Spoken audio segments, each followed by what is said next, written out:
Bapak Ibu, saudara-saudara, para romo, teman-teman, adik-adik yang terkasih dalam Tuhan, Shalom, selamat pagi. Shalom, selamat pagi Romo. Hari ini kita bergembira karena gereja sudah memiliki paus yang baru. Tepuk tangan buat Paus Leo ke-14.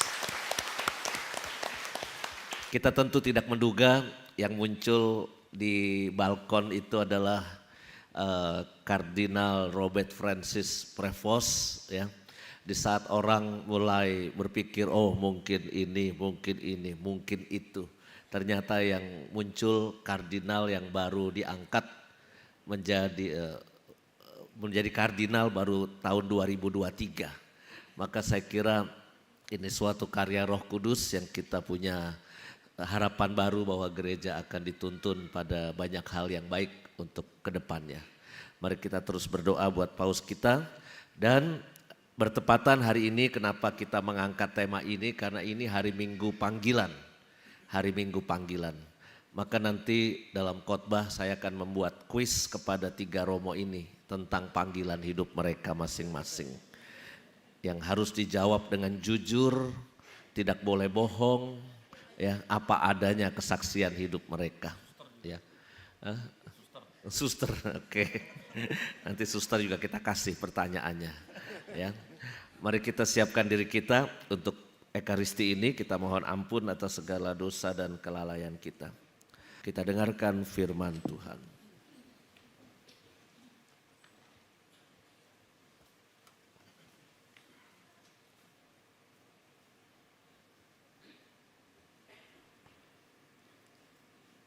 Bacaan dari Kisah Para Rasul.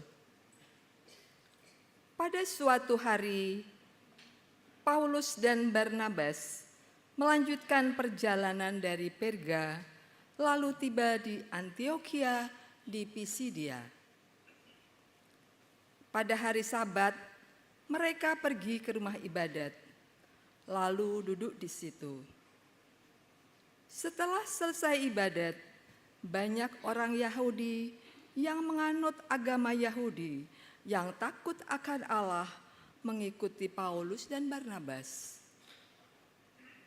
Kedua rasul itu lalu mengajar dan menasihati mereka supaya tetap hidup di dalam kasih karunia Allah. Pada hari Sabat berikutnya, berkumpullah hampir seluruh kota itu untuk mendengar firman Allah. Akan tetapi, ketika orang Yahudi melihat orang banyak itu, penuhlah mereka dengan iri hati, dan sambil menghujat, mereka membantah apa yang dikatakan Paulus. Tetapi dengan berani, Paulus dan Barnabas berkata, "Memang kepada kamulah firman Allah harus diberitakan lebih dahulu. Tetapi kamu menolaknya dan menganggap dirimu tidak layak beroleh hidup yang kekal. Karena itu, kami berpaling kepada bangsa-bangsa lain. Sebab inilah yang diperintahkan kepada kami. Aku telah menentukan engkau menjadi terang bagi bangsa-bangsa yang tidak mengenal Allah, supaya engkau membawa keselamatan sampai ke ujung bumi." Mendengar itu, bergembiralah semua orang yang tidak mengenal Allah, dan mereka memuliakan firman Tuhan. Dan semua orang yang ditentukan Allah untuk hidup yang kekal menjadi percaya. Lalu firman Tuhan disiarkan ke seluruh daerah itu. Tetapi orang-orang Yahudi menghasut perempuan terkemuka yang takut akan Allah dan pembesar-pembesar di kota itu. Begitulah mereka menimbulkan penganiayaan atas Paulus dan Barnabas dan mengusir mereka dari daerah itu. Akan tetapi Paulus dan Barnabas mengebaskan debu kaki mereka sebagai peringatan bagi orang-orang itu, lalu pergi ke Ikonium. dan murid-murid di Antiokhia penuh sukacita dengan Roh Kudus. Demikianlah sabda Tuhan. Syukur kepada Allah. Bacaan dari kitab Wahyu. Aku Yohanes melihat penglihatan sebagai berikut. Nampaklah suatu kumpulan besar orang banyak yang tidak terhitung banyaknya dari segala bangsa dan suku, kaum dan bahasa. Mereka berdiri di hadapan tahta dan di hadapan Anak Domba, memakai jubah putih dan memegang daun-daun palem di tangan mereka. Lalu seorang dari antara tua-tua itu berkata kepadaku, mereka ini adalah orang-orang yang keluar dari kesusahan besar. Mereka telah mencuci jubah mereka dan membuatnya putih di dalam darah Anak Domba. Karena itu mereka berdiri di hadapan tahta Allah dan siang malam melayani di bait sucinya. Dan Ia yang duduk di atas tahta itu membentangkan kemahnya di atas mereka. Mereka tidak akan lapar dan dahaga lagi.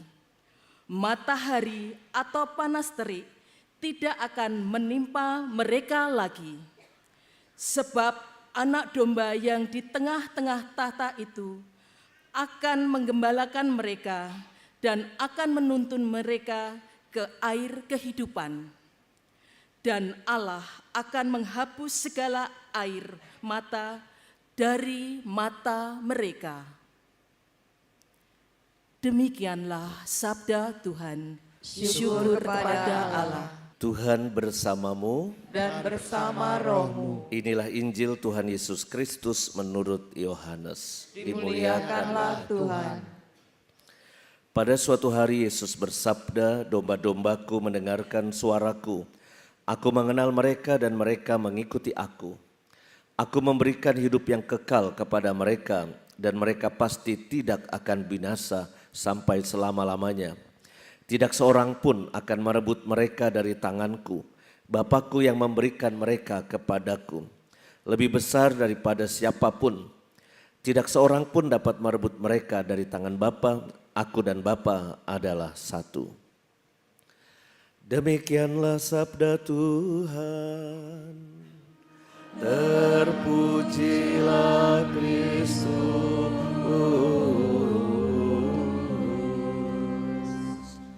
Silakan duduk.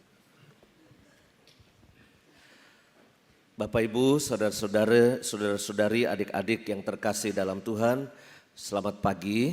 Selamat pagi Romo. Waktu saya kecil, pagi-pagi saya sudah naik sepeda ke gereja karena ingin menjadi putra altar. Selidik punya selidik bukan karena saya pengen melayani Tuhan atau melayani Romo. Tapi ternyata waktu itu Romo parokinya itu Romo Hadiwijoyo, almarhum Hadiwijoyo, mengiming-imingi kami, anak-anak putra altar yang rajin misa paling pagi jam 6, pulang misa sarapan di pastoran. Maka saya motivasinya jadi altar boy waktu itu, semangat pagi-pagi naik sepeda ke gereja, itu karena pengen makan sama Romo. Karena makanan di pastoran jauh lebih enak daripada makanan di rumah saya. Ya. Lalu setelah itu saya main seharian di gereja. Main pingpong, main basket, main pencak silat, main sepeda, lari sana, lari sini. Lama-lama saya merasa itulah rumah saya. Ya. Itulah rumah saya. Lalu ketemu Romo van der Skuren. Mungkin yang pernah mengenal Romo van der Skuren, Romo Belanda yang pernah tugas di Mangga Besar, di Blok B, di Tangerang. Itu dia selalu senang menari. Setiap kali ada anak kecil seperti bocil-bocil ini, dia akan ajak nari. Wah, saya diputer-puter sekitar berapa kali gitu ya, sampai saya pusing ya. Ketika saya pusing, saya ditanya sama dia, kamu Justinus, kamu kalau besar nanti ingin jadi Romo seperti saya atau tidak? Mungkin dalam keadaan pusing kali waktu itu ya. Saya menjawab, mau Romo, mau Romo. Nah sekarang Romo Nofrin akan bertanya kepada paus dan kardinal palsu kita. Apa yang sebetulnya menjadi cita-cita mereka? Boleh berdiri Bapak Suci. Bapak Suci siapa namanya? Tristan, Bapak Suci Tristan. Oke, kelas berapa? 1. Kelas 1. Tristan cita-citanya apa? Kalau udah gede mau jadi apa? Pemain bola. Pemain bola. Emang siapa ininya favoritnya pemain bola sekarang?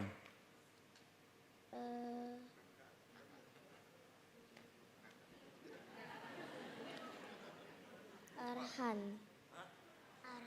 Arhan, waduh pemain timnas ya. Waduh keren. Ini datang ke gereja sama siapa? Mama, papa, abang sama kakak. Oke, terpaksa gak sih misa pagi gini? Enggak. Mikir dulu ya. Enggak. Oke, nggak pengen jadi Romo Tristan? Mau. Oh, mau juga. Lumayan. Oke, sekarang kita tanya kardinal. Ayo kardinal berdiri. Ini apa nih? Udah bener gini, ya. Selamat pagi Kardinal Raka. Pagi Romo.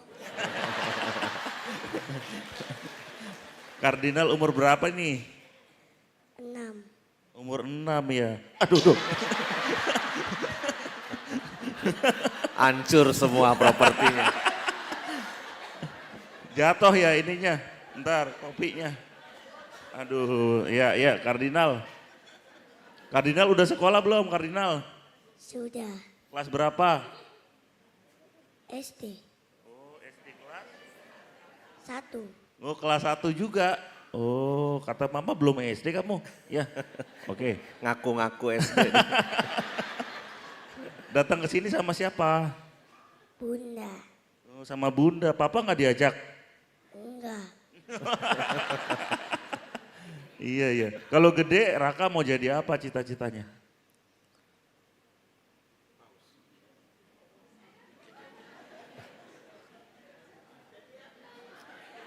Mau jadi apa? Presiden, mau jadi pilot, mau jadi Romo, mau jadi dokter, mau jadi apa?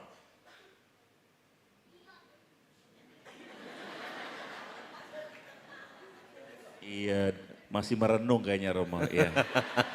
Merenungkan masa depan. Iya. Tadi pagi bangun jam berapa emangnya? Tahu iya. Udah mandi kan tapi? Udah. Udah.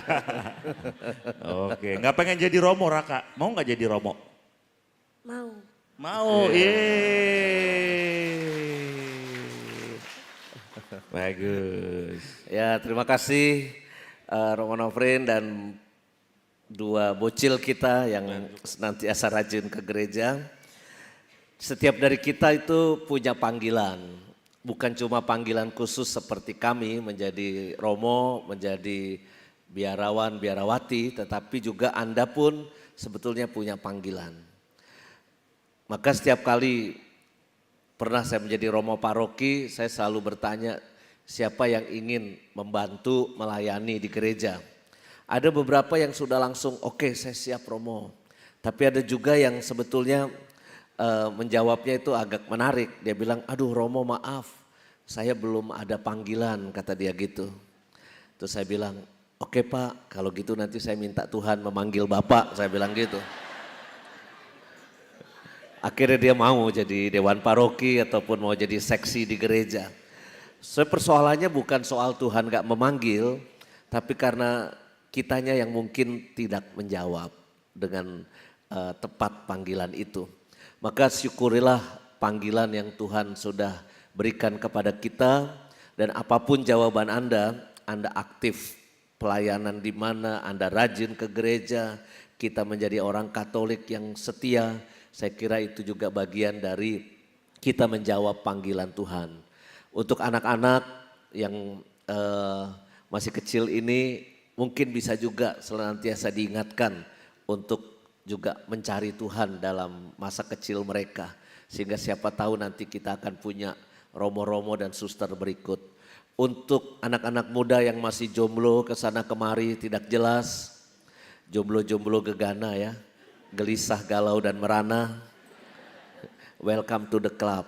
Mendingan gabung sama kita-kita lah, jomblo-jomblo gembira. Lihat Romo Yoris, Romo Edi, Romo Nofrin, mereka bahagia semua, pinter-pinter juga. Ini bukan jomblo-jomblo ngenes ya, bukan. Ini jomblo-jomblo pinter, ganteng dan sebagainya. Oke, kalau gitu mari kita selidiki kehidupan mereka. Saya undang 3 Romo maju ke depan bersama 2 suster kita maju ke depan berlima. Berjejer di tangga merah ini. Nanti mic-nya bisa gantian, oh bisa ada 5 ya.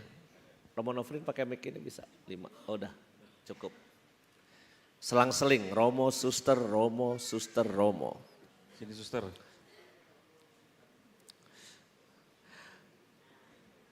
Romo Nofrin, Romo Betty, Romo Yoris, Romo suster Betty. Romo Betty. Suster Betty, Romo Yoris, Beda suster tipis. Gio, dan Romo Edi. Di hadapan umat Allah, jawablah pertanyaan-pertanyaan saya dengan jujur dan cepat. Nggak usah panjang-panjang, nggak usah mikir lama-lama, pokoknya langsung jawab dengan cepat. Waktu Anda kecil, entah masa remaja, waktu Anda SD, SMP itu, apakah yang menjadi cita-cita masa depan Anda? Romo Nofrin. Jadi pilot. Pilot. Suster Betty? Menjadi suster. Memang dari kecil sudah pengen jadi suster. Ya. Romo Yoris? Sudah pengen jadi imam dari kecil. Suster Gio? Menjadi wanita karir dan melayani gereja. Wih, business woman. Romo Edi? Insinyur pertanian. Wes. Pertanyaan berikut. Apakah sebelum masuk seminari atau masuk biara, Anda pernah berpacaran atau berhubungan sangat dekat dengan seseorang yang khusus lawan jenis Anda sebelum masuk biara atau seminari? Romo Nofrin. Enggak pernah. Apakah Bapak Ibu percaya?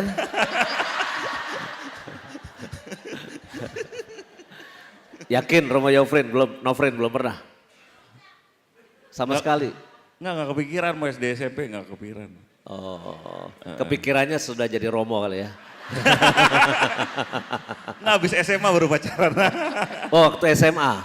Iya waktu SMA. Oh waktu SMA pacaran, pas di seminari kan waktu itu? Enggak maksudnya setelah SMA kan keluar dulu. Oh keluar dulu. Iya.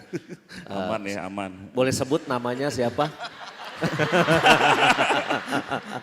Gak boleh rahasia. Janganlah mau. Iya. Rahasia. Tapi berapa bulan doang pacarannya?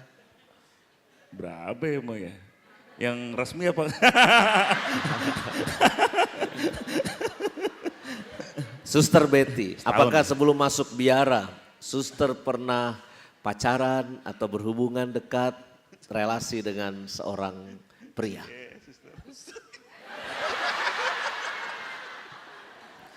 Ya pernah tapi tidak begitu.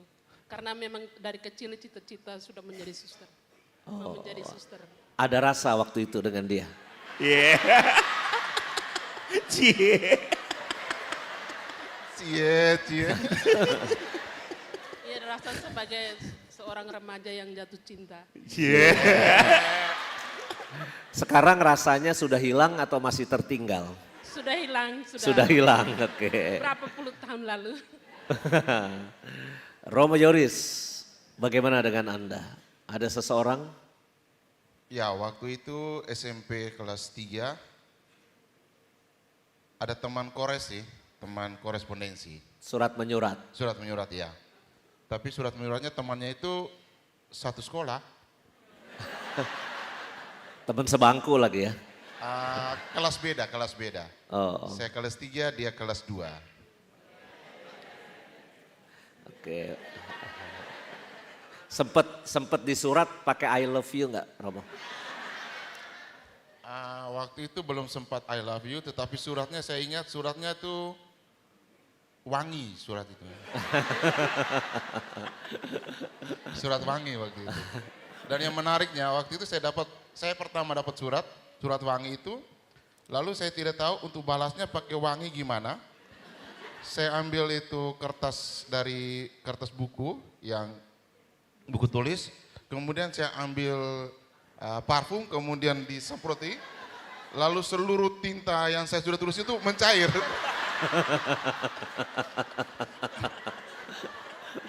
Besoknya saya tanya kepada teman-teman yang lain, kita mau dapat surat wangi itu di mana? Ya kamu mesti beli di toko itu. Ya, akhirnya. Suster Gio, sebelum masuk biara, apakah berelasi dekat, pacaran dengan seseorang? Kan cita-citanya wanita karir. Tidak. Tidak ada sama sekali. Tidak, Romo. Suster Gio ini punya adik juga seorang Romo, teman saya Romo Nano ya, seorang imam Yesuit. Ada yang lain keluarga saudara kandung yang masuk biara? Ada bruder tapi lalu resign. Lalu mengundurkan diri. Oh, bruder sempat juga. Oke. Romo Edi. Bagaimana? Cek. Insinyur pertanian. Ya. Ada seseorang kah di sana? Dulu itu hanya teman bermainmu. Sorry, ini cowok cewek ya? Cowok cewek. Karena teman bermain kan bisa main bola, main apa. Ya, jadi di kompleks kami itu, di kompleks tempat saya tinggal itu, Ada kompleks. saya ketua geng. Ketua geng. Ya, pengikut saya ada banyak, putra dan putri. Wes. Ya, harus bisa lincah, lari cepat dan seterusnya. Karena banyak kegiatan kami dan harus bisa melarikan diri kalau misalnya dikejar orang. Kalau yang belum bisa biasanya kami singkirkan kalau belum pas umur. Oke, pertanyaan berikut, Romo Nofrin. Apa moto panggilan yang dipegang oleh Romo Nofrin? Waktu tabisan 2020, damai bagimu. Wih, kayak Paus Leo 14 ini. Waduh, iya. Moto tabisannya. Berubah nggak motonya? Nggak, sampai sekarang tetap? Iya, kan berusaha menjadi pembawa damai. Suster Betty, moto pelayanan, moto panggilannya apa? Kalau yang kaul kekal beda dengan yang awal. Yang awal dulu apa? Kalau awal masuk itu kamu berharga di mataku. Kamu berharga di mataku. Terus pas kaul kekal? Kaul kekal, inilah anak yang kukasihi, kepadanya lah aku berkenan. Wah, Romo Yoris. Ya, waktu tabisan 20 tahun lalu, saya memilih moto untuk kehidupan imamat saya dari Mazmur 63 ayat 2. Itu di sana tertulis, aku mencari engkau. Engkaunya yang huruf besar itu, huruf besar. Kirain masih mencari yang di surat itu.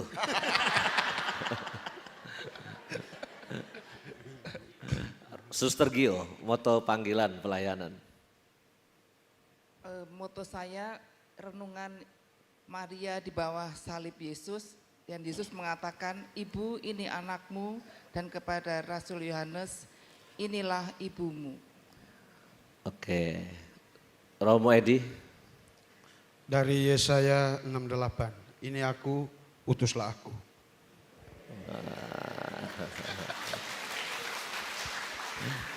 Selama perjalanan panggilan Anda, sebutkan satu pengalaman yang paling the best moment, the best experience dalam perjalanan panggilan Anda?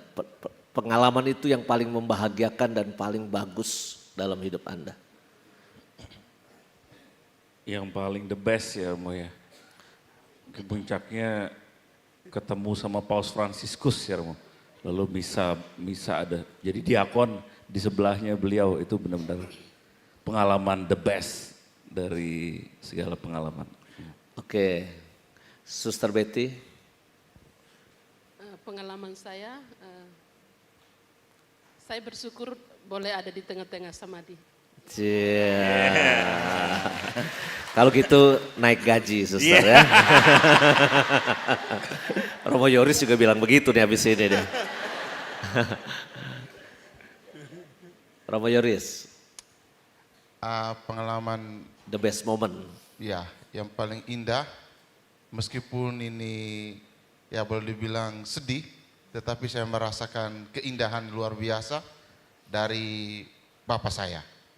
Setahun yang lalu dia meninggal, dan sebelum dia meninggal itu dia tahu bahwa saya nanti akan berangkat ke Australia dan dia merelakan saya pergi. Dari itu saya rasa memang luar biasa, ayah yang tidak egois, yang merelakan anaknya yang imam untuk pergi, untuk melayani, dan dia yakin sungguh bahwa meskipun saya tidak ada, banyak teman imam lain yang akan datang merayakan Ekaristi untuk pemakamannya. Dan benar, ini luar biasa, saya melihat dari rekaman video yang dikirim ke saya, ada 23 teman imam yang merayakan Ekaristi untuk beliau. The best moment ya, dari peristiwa sedih jadi the best moment. Suster Gio. The best moment dan the longest cuti itu saya bertugas di Seminari Tinggi Rita Piret di Flores, Maumere. Saya 10 tahun di sana. Saya bisa melihat seorang atau beberapa frater yang sejak masuk dari Tor sampai tabisan diakon. Saya melihat perjuangan mereka dan bagaimana keluarga besar Seminari Tinggi tempat Romo Edi dan Romo Yoris juga studi di sana, di Maumere. Itu pengalaman yang paling berkesan dan paling lama 10 tahun di sana. Terima kasih. Terima kasih Suster Gio. Romo Edi, the best moment. The best moment itu waktu mendampingi istri orang. Hah? Maksudnya apa ini? Kalau Bapak Ibu pernah dengar itu darurat human trafficking yang ada di wilayah NTT, ternyata masalah human trafficking itu bukan saja tentang mereka yang pergi merantau, tetapi juga kebanyakan para istri yang ditinggalkan di kampung. Mereka juga menjadi problem sosial tersendiri. Dan saya terlibat di situ untuk mendampingi kelompok ibu-ibu itu. Mereka suaminya masih ada tapi di perantauan, tapi di situ dipanggil janda. Padahal mereka bukan janda, mereka punya suami. Nah, kami berusaha mendampingi mereka karena ada banyak kasus penelantaran anak dan istri. Nah, itu yang saya maksud dengan, dan di situ saya menemukan realitas kehidupan umat yang sebenarnya. Jadi bukan soal bagaimana mereka di permukaan, tetapi masuk sampai ke real perjuangan hidupnya seperti apa. Ketika harus menjadi ayah sekaligus ibu di dalam keluarga itu. Dan di situ, karena sebelumnya saya di seminari itu seperti ada di di suatu tempat yang nyaman, aman, tentram, serba teratur. Tapi ketika saya bergabung dengan teman-teman di pastoral umat, sosial ekonomi, pemberdayaan umat, di situ saya temukan, dan itu mengubah saya sendiri untuk bukan sekedar panggilan untuk senang-senang dengan diri sendiri, tidak, tapi harus juga merasakan apa yang dialami oleh umat itu. Nggak tertarik untuk mendampingi salah seorang dari antara mereka? Jadi the best momennya itu ketika suaminya pergi. Ketika suaminya pulang udah nggak best lagi momennya. Romo Novrin, Yes. Pengalaman apa yang paling sakit, paling nggak enak, paling menyedihkan, paling susah selama sejak masuk seminari sampai sekarang yang mungkin membuat Romo Nofrin merasa aduh susah banget sih jalan panggilan seperti ini gitu. Oh iya, apa ya? Mau ngomong apa ya? Jangan nangis juga sih sebenarnya. Oh ini pengalaman penolakan daftar ke tarekat, terus nggak diterima, harus pulang. Nah itu sakit tuh. Oh masuk sudah di seminari menengah, Udah di daftar seminari ke ordo menengah, tarekat. Daftar, iya. Paus, Aman, kenapa Paus? Paus? Waduh, Yesusnya di bawah lagi. Yesusnya kayak Petrus disalib ke bawah. Pausnya udah bosen. Oh ditolak oleh ordo itu? Ditolak, kemudian harus pulang. Aduh itu ada malunya, karena dari 25 yang gak keterima saya sendiri, jadi 24. Jadi frater, waduh jadi kayak sakit ya, sakitnya tuh di sini. Tapi gara-gara itu terus bisa masuk Projo Jakarta, ketemu Romo Yus dan bisa di Samadhi. Yeah. Suster Betty, pengalaman apa yang paling nggak enak dan menyakitkan atau sedih?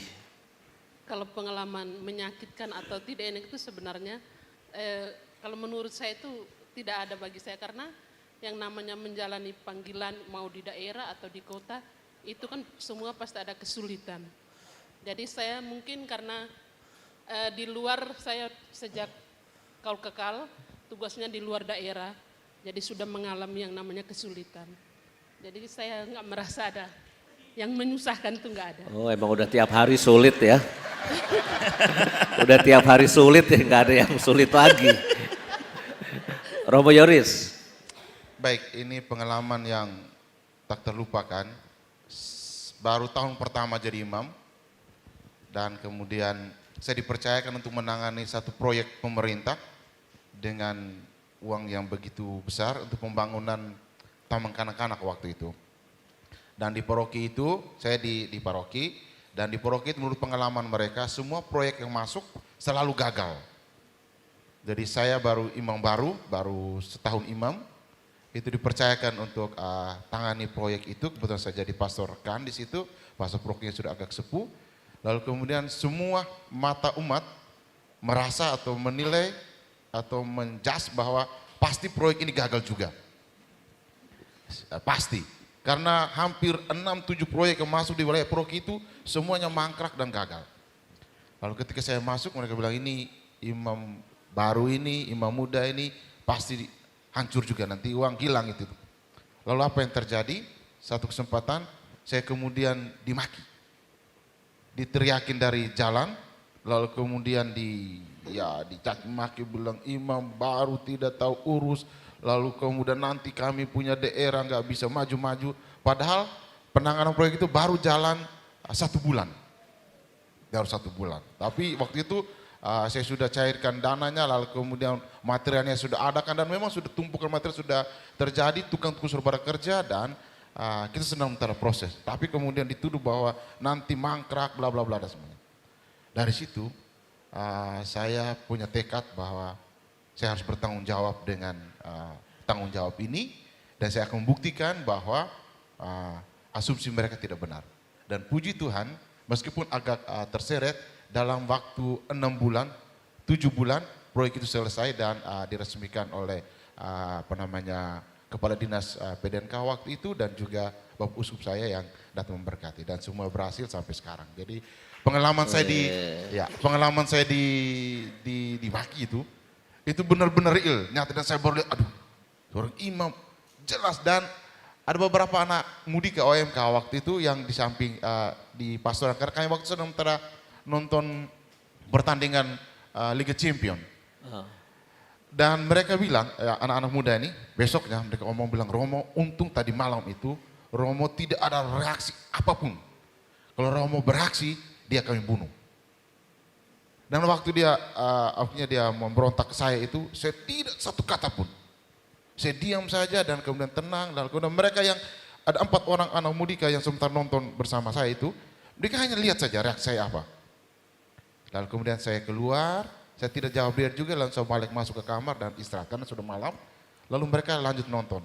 Besok paginya saya bangun, saya misa, lalu kemudian mereka yang nonton itu belum pulang, tetap di tempat di pastoran. Lalu kemudian setelah selesai misa, mereka baru sharing.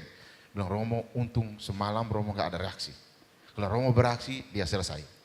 Dan itu pengalaman yang sampai sekarang memberi pelajaran kepada saya bahwa benar kritik itu mesti ada, dan juga saya dimotivasi untuk bertanggung jawab kepada tanggung jawab diberikan, teristimewa penggunaan keuangan. Oke. Jadi saya pelajaran itu ya. Terima kasih Romo Yoris. Suster Gio. Jadi pertanyaannya apa Romo? Momen yang paling susah, momen paling gak enak. Ya, yang tidak paling susah, tetapi merasa tidak nyaman itu ketika ditugaskan di Tanzania, Afrika. Tidak nyamannya karena, aduh jauh sekali ya. Ya sudah, tapi lalu saya menerima dan bertahan 3 tahun, harusnya 6 tahun karena saya sakit dan harus pulang ke Semarang, lalu tidak boleh kembali ke sana. Jadi itu pengalaman jauh dari siapa-siapa, Afrikanya di kampung mau beli Indomie harus jalan 5 jam. Mau belanja Indomie dan lain-lain itu harus belajar jalan. Memang tidak ada ya di sana Indomie dan lain-lain, tapi banyak produk Indonesia tetapi harus menempuh perjalanan 5 jam naik mobil, naik nyebrang Danau Victoria, lalu naik bis lagi. Itu Romo, terima kasih. Saya baru tahu Suster Gio pernah ke Tanzania ya. Waduh. Jauh sekali. Kalau Romo Nofrin seringnya ke Kidsania. Iya. Pacific Place. Romo Edi. Baik, yang paling menyakitkan itu kalau ada teman yang mundur. Oh, dan ada teman sekelas. Ada teman sekelas saya juga di adik kelas, ada juga kakak kelas yang mundur. Yang juga sebenarnya kita terkejut karena tiba-tiba begitu saja dia pergi. Itu satu. Yang kedua juga yang meninggal. Maksudnya bukan karena sudah senior sudah tua atau sudah waktunya, tidak. Tapi yang masih muda dan masih penuh energi, semangat, tiba-tiba dia pergi. Yang ketiga, yang menyakitkan juga itu yang mulai menjauh dari kita. Dalam kebersamaan, tiba-tiba dia sudah sendiri, tidak tahu di mana dan susah untuk kita cari. Banyak yang menyakitkan Romo Edi, ada 3 ya. Ya ada 3. Yang lain jawab satu-satu, dia 3 yang menyakitkan. Pertanyaan terakhir. Hal apa yang dilakukan kalau punya waktu kosong nih ya? Kita Romo Suster kan pasti punya waktu kosong ya. Apa yang paling Anda nikmati, yang paling entah hobi, entah apa yang Anda lakukan kalau untuk menikmati waktu kosong itu? Saya, Romo. Ya, Romo Nofrin. Nonton. Nonton apa dulu? Nonton film, Romo. Iya. Maksudnya di TV atau di bioskop atau di mana? Iya, kalau ada temennya ke bioskop, kalau enggak nonton di kamar. Ya. Sama nyetir, saya suka nyetir, jadi kadang kalau waktu kosong saya nyetir aja gitu, kadang bisa sampai Cirebon pulang lagi gitu. Jadi satu hari. Berarti cita-citanya driver akap antar kota antar provinsi ini dia sebetulnya. Hobinya nyetir, jadi kalau Anda punya sopir sedang resign ya, mungkin bisa butuh sopir minta Romo Nofrin ya. Ya. Musik nggak main atau udah jadi bagian hidup? Udah musik jadi bagian hidup, Romo. Ya. Suster Betty. Kalau saya pas waktu kosong itu saya lebih senang merawat bunga atau menanam sesuatu yang bisa kita petik sendiri. Oh, bisa dipetik sendiri. Kayak cabai atau bagaimana dan lain-lain. Oh ya. Suster nanam duren aja coba sus ya. Ntar yang metik bukan suster. Berapa tahun lagi baru durennya keluar ya. Ya, Romo Yoris. Ya kalau saya, kalau waktu kosong tuh saya lebih suka sendiri. Sendirinya itu biasanya di Gua Maria atau di kamar dan saya nulis. Ya sekitar 5-10 menit kalau sudah itu baru ya mulai kelar aktivitas yang berikutnya. Terima kasih, menyendiri dan nulis ngelanjutin itu surat-suratan masa lalu. Ya ampun, masih nyambung. Tetep aja dia nulis. Suster Gio. Saya suka mencari menu, mencari inspirasi masakan, tapi masakan yang praktis. Lalu juga senang bertanam yang juga yang sederhana untuk paling tidak susteran itu nyaman untuk dihuni dan nyaman kalau ada tamu datang. Lalu ya cari-cari kreasi yang seperti ini, bagaimana di YouTube banyak tinggal menggabung-gabungkan ini model apa, dan saya senang dengan barang-barang alam, daun kering tidak saya buang, batang-batang pelepah pinang tidak saya buang, tapi nanti saya akan manfaatkan dari yang kebun, karena pengalaman di 10 tahun di Flores tidak ada floris ya, memungut apa yang ada di kebun-kebun, di ladang-ladang. Begitu. Menarik mencari menu ya. Tapi kita di pastoran belum ngerasain hasilnya ya. Cari-cari aja nggak ada hasilnya. Nggak pernah dapet kita Menu desa Romo. Oh, menu desa. Romo Edi. Baik, saya kalau ada waktu kosong saya biasanya cari teman untuk bercerita. Waduh. Atau mendengar cerita. Dan teman saya yang setia duduk, Abang Putra. Dia juga suka bercerita sehingga ya pas. Gitu. Bisa sampai malam loh mereka berdua itu. Sebelumnya ada teman Wilfried juga bercerita. Cerita itu mulai dari yang receh sampai yang serius. Yang serius itu maksudnya kami bicarakan tentang umat kami masing-masing. Dan itu seru. Kadang orang pikir kami berkelahi di situ, ternyata tidak. Ya mereka berdua sampai tengah malam kalau sudah bercerita. Pantesan botol saya cepat habis. Juga Indomie telur juga cepat habis di pastoran. Bapak Ibu, itulah Romo-Romo dan suster-suster kita dengan segala panggilannya. Kita beri tepuk tangan. Doakan kami terus dan juga doakan gereja supaya bisa terus mencari anak-anak muda yang bisa bergabung bersama kami. Repotnya begini, kalau papa mama dokter biasanya anaknya pengen jadi dokter. Ya sehingga stok dokter itu akan ada terus. Ya, sedangkan Romo Suster mereka nggak bisa ngajak anaknya sendiri, paling mungkin nyolong anak Anda, sehingga itu juga bisa menjadi kekayaan dalam gereja. Percayalah orang tua yang punya anak jadi Romo dan Suster itu juga orang tua yang bahagia, pasti itu. Karena kami sudah mengalami, papa mama kami juga bahagia dengan memiliki kami sebagai Romo dan Suster, walaupun tidak bisa memberikan keturunan. Ya, terima kasih, Tuhan memberkati panggilan hidup kita semua.